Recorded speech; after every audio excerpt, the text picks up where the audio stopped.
21वीं सदी में दुनिया तेजी से स्वच्छ ऊर्जा की ओर बढ़ रही है।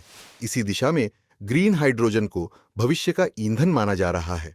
भारत ने भी इस क्षेत्र में आगे बढ़ते हुए राष्ट्रीय हरित हाइड्रोजन मिशन शुरू किया है, जिसका उद्देश्य देश को ऊर्जा के क्षेत्र में आत्मनिर्भर बनाना है। हाइड्रोजन एक स्वच्छ और शक्तिशाली ऊर्जा स्रोत है।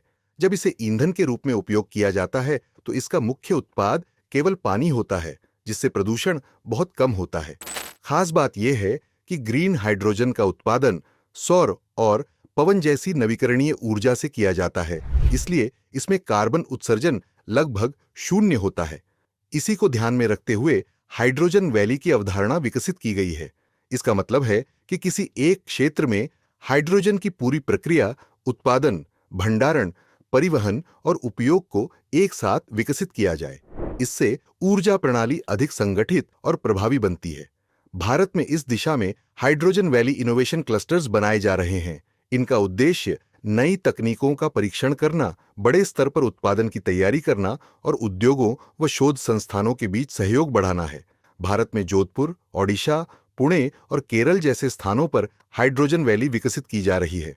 इनसे परिवहन, उद्योग और ऊर्जा उत्पादन जैसे क्षेत्रों में स्वच्छ ऊर्जा का उपयोग बढ़ेगा।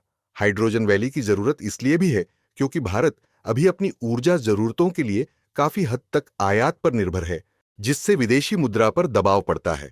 ग्रीन हाइड्रोजन इस निर्भरता को कम कर सकता है और देश को ऊर्जा के क्षेत्र में मजबूत बना सकता है। हालांकि इसके सामने कुछ चुनौतियां भी हैं, जैसे उच्च लागत, तकनीकी सीमाएं और आवश्यक बुनियादी ढांचे की कमी। लेकिन सरकार की नीतियां और निवेश इन समस्याओं को धीरे धीरे कम कर रहे हैं। अंत में हाइड्रोजन वैली मॉडल भारत के ऊर्जा परिवर्तन की दिशा में एक महत्वपूर्ण कदम है। सही नीति, तकनीक और सहयोग के साथ भारत भविष्य में वैश्विक ग्रीन हाइड्रोजन हब बन सकता है। अगर आपको यह जानकारी पसंद आई हो तो कृपया इसे लाइक करें, शेयर करें और चैनल को सब्सक्राइब जरूर करें।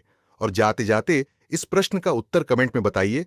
प्रश्न: ग्रीन हाइड्रोजन को किस प्रकार का ऊर्जा स्रोत माना जाता है? ए. जीवाश्म आधारित, बी. परमाणु ऊर्जा, सी. पारंपरिक ऊर्जा, डी. स्वच्छ ऊर्जा।